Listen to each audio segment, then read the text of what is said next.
Hello class, today we will start with the chapter Weathering, which is chapter number 9 in your book. First we'll discuss about the definition of weathering. What is weathering? It is a process which involves loosening, disintegration and decomposition of the rock at or near the earth's surface. This is what is weathering. Next, we will see that what are the factors which are responsible for weathering. The factors which are responsible are the type of rock. If it is soft rocks, then it will be more prone to weathering than if it is a hard rock. The next is the climatic condition. What can you say about the climatic condition? If it is a dry and an arid climatic condition or a wet condition, depending on that climatic condition, weathering will differ. The type of vegetation. The type of vegetation is also a very important factor because it leads to biological weathering, which will lead in the later part of the chapter. Next is the slope of the land. The slope of the land. We all know if the land is very steep, weathering will be more than if the slope is little bit gentle.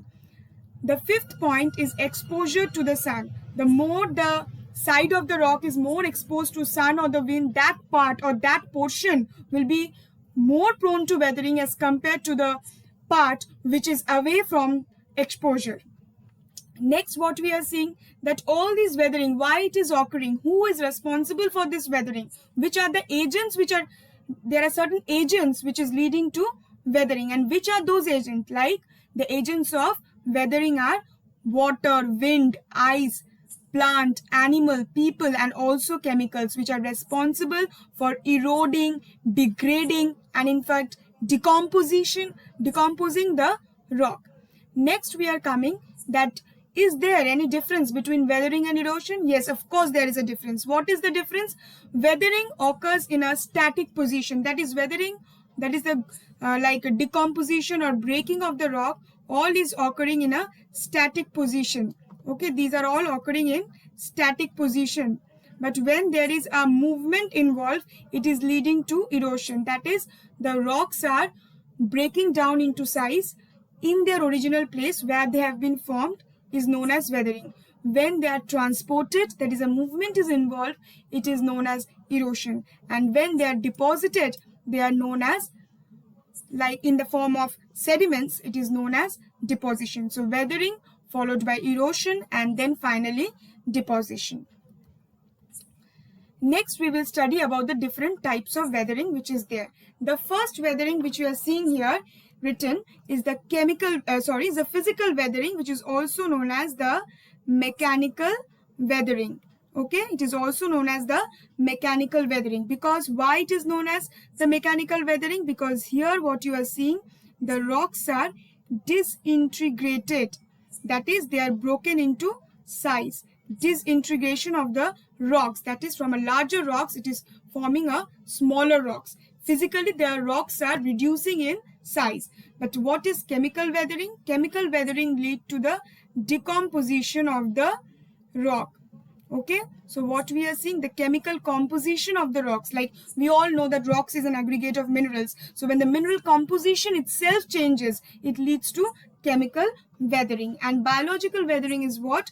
When we see that some weathering which is related to organic weathering is known as, that is, plant, animals and human beings are involved, it is known as biological weathering.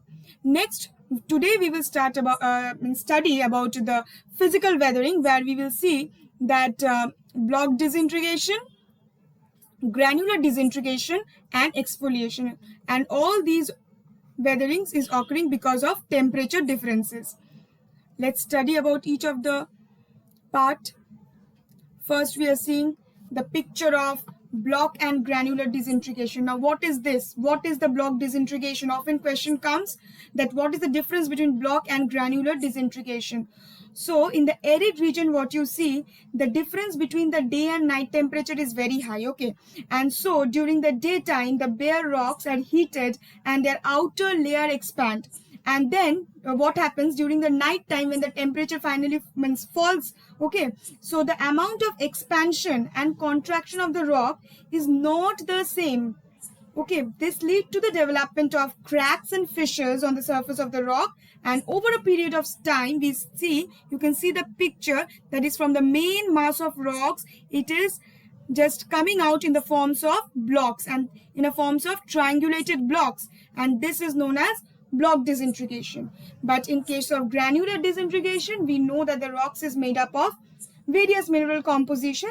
So the rocks are also, they expand and contracts at different rates because rocks is an aggregate of minerals which is consisting of different minerals, as a result of which what happen, a series of joints and cracks you will see on the outer layer of the rocks are developing. So the rocks are broken into pieces and fragments. In fact, they are broken into angular fragment, and this is known as granular disintegration. So just remember, this is very important, that what is the difference between block disintegration and granular disintegration. Another interesting feature, you can see it from the diagram, that from the outer layer of the rocks is coming out as if we are seeing a peeling of onion. Okay, so what is it?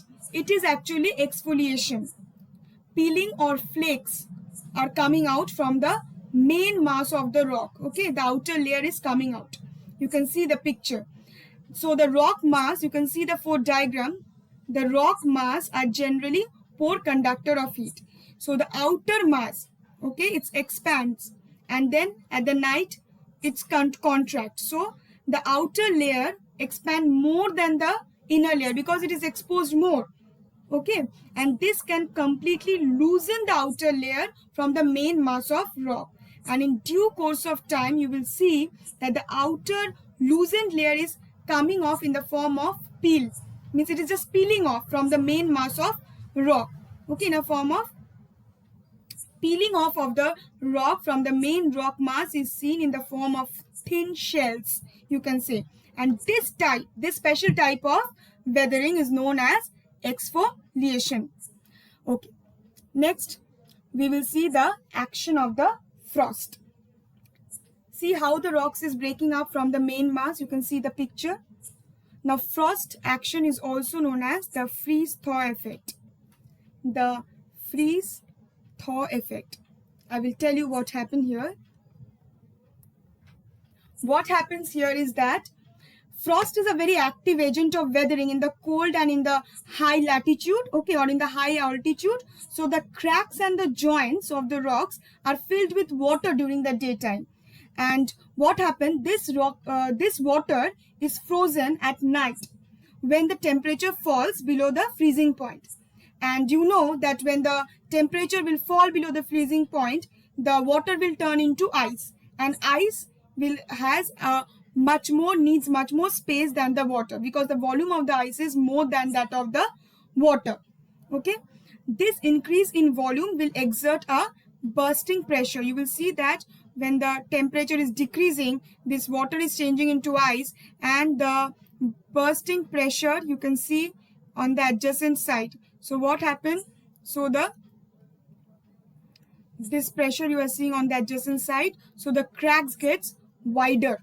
The next day what happened? When the cracks get wider, more water can enter into the widened cracks and more pressure will be exerted on the rocks when the water freezes the next night. And this alternative, like freezing and melting, is known as the freeze-thaw effect. And finally, because of this constant widening of the crack, it will finally break down and fall from the main mass of rock. You can see the picture here that this rock has broken down from the main mass of rock.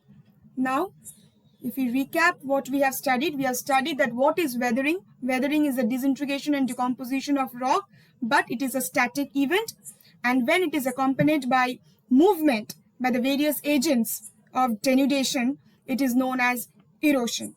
And then we have studied about the mechanical or physical weathering, where the size or the physically we will see the rocks is breaking down or disintegrating. And next we have studied about the chemical weathering, that is a decomposition, the change in the composition of the rock. And finally the biological weathering, which is involving the plant, the human beings and the animal. The chemical and the biological weathering we will read in the next Class, today we have only studied about physical weathering, where we have studied about block disintegration, granular disintegration, your exfoliation and frost action. Thank you, class.